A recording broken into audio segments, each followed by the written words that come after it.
Coronavirus en France, le gouvernement va prolonger l'état d'urgence sanitaire.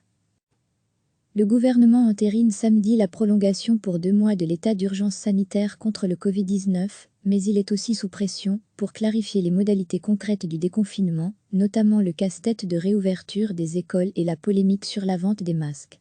Après un 1er mai confiné pour cause du coronavirus, le Conseil des ministres se penche sur le projet de loi prorogeant l'urgence sanitaire à compter du 24 mai. Son examen au Sénat est prévu dès lundi, avant qu'il ne soit transmis l'Assemblée nationale en vue d'une adoption définitive dans la semaine. Le texte précise que la mise en quarantaine et le placement à l'isolement, afin de lutter contre la propagation du virus, pourront intervenir lors de l'arrivée sur le territoire national. Le coronavirus a tué depuis le 1er mars 24 594 personnes en France, dont 218 au cours des dernières 24 heures. La tension dans les services de réanimation s'est encore un peu allégée avec 141 personnes en moins, a fait valoir le directeur général de la Santé, Jérôme Salomon. Alors que le gouvernement a dévoilé les cartes de déconfinement progressif, Emmanuel Macron a prévenu encore vendredi lors d'une réception à l'Élysée que le 11 mai serait une étape importante, mais pas le passage à une vie normale. En tête des préoccupations, la réouverture des écoles, qui s'annonce très périlleuse. La majorité des écoles maternelles et primaires seront au rendez-vous du 11 mai, a affirmé Jean-Michel Blanquer au Figaro, avec un maximum de 15 enfants par classe. Mais certains édiles ne veulent pas en entendre parler. Ainsi, 8 maires centristes de Seine-Saint-Denis, Bobigny, Drancy, Saint-Ouen, Coubron, Livry-Gargan, Noisy-le-Sec, le Raincy et le Bourget avaient déjà exprimé, avant même le discours du Premier ministre mardi, leur intention de ne pas rouvrir leurs établissements scolaires. Ces édiles, comme beaucoup d'autres, s'inquiètent de la possible mise en cause de leur responsabilité pénale en cas de contamination d'enfants, d'enseignants ou de personnel. À Paris, la réouverture des écoles sera réservée, au moins dans un premier temps, à un public prioritaire, c'est-à-dire aux enfants de certaines professions et aux élèves décrocheurs, a indiqué vendredi à l'AF, l'adjoint de la mairie en charge de l'éducation. Pour accueillir des élèves, les écoles devront respecter un protocole sanitaire très strict, dont les grandes lignes ont été dévoilées jeudi. Lavage de mains répété, jeux proscrits, désinfection du matériel, sens de circulation marqué au sol, autre source de tension en prévision du 11 mai, la vente des masques, dont le port sera obligatoire dans les transports publics. À 10 jours du déconfinement, le gouvernement a décidé de plafonner le prix de vente des masques chirurgicaux à 95 centimes l'unité, mais pas celui des masques en tissu, en raison de la diversité des modèles et de leur provenance. On trouve sur Internet des masques vendus 20 ou 30 € pièce.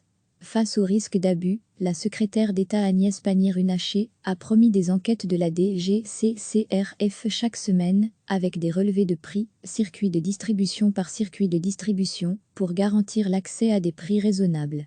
L'objectif est qu'une offre abondante de masques lavables et réutilisables à filtration garantie soit mise à disposition du public à un coût de l'ordre de 20 à 30 centimes d'euros à l'usage, a précisé le ministère de l'Économie dans un communiqué. Face à l'abondance de l'offre après une période de rareté, les ordres des professions de santé se sont offusqués dans un texte cinglant du nombre sidérant de masques annoncés à la vente par la grande distribution. Celle-ci a répliqué qu'elle n'avait pas de stock caché et que les commandes n'allaient être livrées que très progressivement. Il n'y avait pas de stock de masques cachés en France, a également assuré vendredi soir le directeur de la santé Jérôme Salomon, interrogé sur le sujet. La grande distribution, qui pourra vendre des masques à partir du 4 mai, s'investit dans la distribution de masques grand public. Ils ont aussi commandé des masques sanitaires, comme c'est autorisé en tenant compte des règles strictes de la réquisition qui effectivement s'appliquent. Ce sont des petits volumes, a-t-il ajouté. La sénatrice de Gironde Nathalie Delattre, mouvement radical, a demandé la constitution d'une commission d'enquête sur le sujet, dans un courrier au président du Sénat Gérard Larcher et transmis à l'AF. Et le chef de file des Insoumis, Jean-Luc Mélenchon, s'est dit vendredi écœuré face au nombre de masques annoncés à la vente par la grande distribution.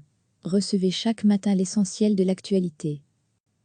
Le gouvernement entérine samedi la prolongation pour 2 mois de l'état d'urgence sanitaire contre le Covid-19, mais il est aussi sous pression pour clarifier les modalités concrètes du déconfinement, notamment le casse-tête de réouverture des écoles et la polémique sur la vente des masques. Après un 1er mai confiné pour cause du coronavirus, le Conseil des ministres se penche sur le projet de loi prorogeant l'urgence sanitaire à compter du 24 mai. Son examen au Sénat est prévu dès lundi, avant qu'il ne soit transmis l'Assemblée nationale en vue d'une adoption définitive dans la semaine. Le texte précise que la mise en quarantaine et le placement à l'isolement, afin de lutter contre la propagation du virus, pourront intervenir lors de l'arrivée sur le territoire national. Le coronavirus a tué depuis le 1er mars 24 594 personnes en France, dont 218 au cours des dernières 24 heures.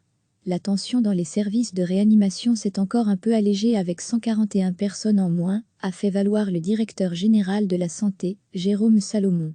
Alors que le gouvernement a dévoilé les cartes de déconfinement progressif, Emmanuel Macron a prévenu encore vendredi lors d'une réception à l'Élysée que le 11 mai serait une étape importante, mais pas le passage à une vie normale. En tête des préoccupations, la réouverture des écoles, qui s'annonce très périlleuse. La majorité des écoles maternelles et primaires seront au rendez-vous du 11 mai, a affirmé Jean-Michel Blanquer au Figaro, avec un maximum de 15 enfants par classe. Mais certains édiles ne veulent pas en entendre parler.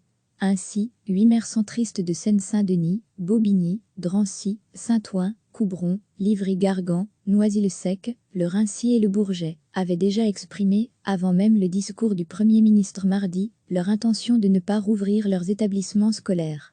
Ces édiles, comme beaucoup d'autres, s'inquiètent de la possible mise en cause de leur responsabilité pénale en cas de contamination d'enfants, d'enseignants ou de personnel. À Paris, la réouverture des écoles sera réservée, au moins dans un premier temps, à un public prioritaire, c'est-à-dire aux enfants de certaines professions et aux élèves décrocheurs, a indiqué vendredi à l'AF, l'adjoint de la mairie en charge de l'éducation.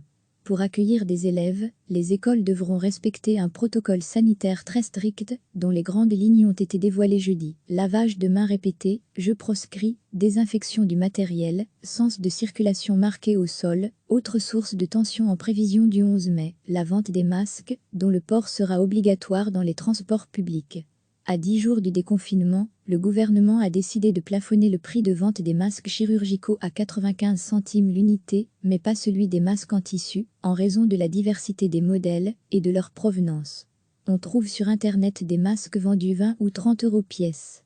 Face au risque d'abus, la secrétaire d'État Agnès Pannier-Runacher a promis des enquêtes de la DGCCRF chaque semaine, avec des relevés de prix, circuit de distribution par circuit de distribution, pour garantir l'accès à des prix raisonnables.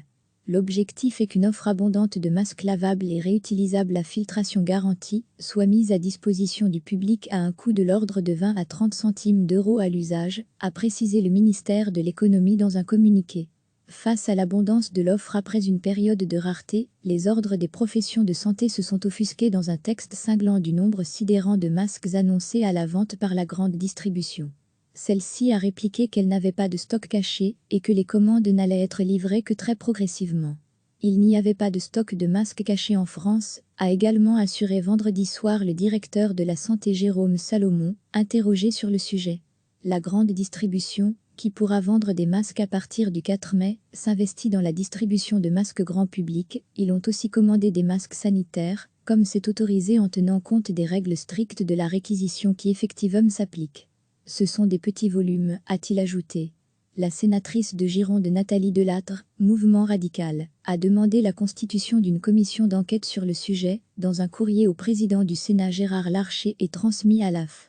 Et le chef de file des Insoumis, Jean-Luc Mélenchon, s'est dit vendredi écœuré face au nombre de masques annoncés à la vente par la grande distribution. Cliquez sur s'abonner pour recevoir les dernières nouvelles.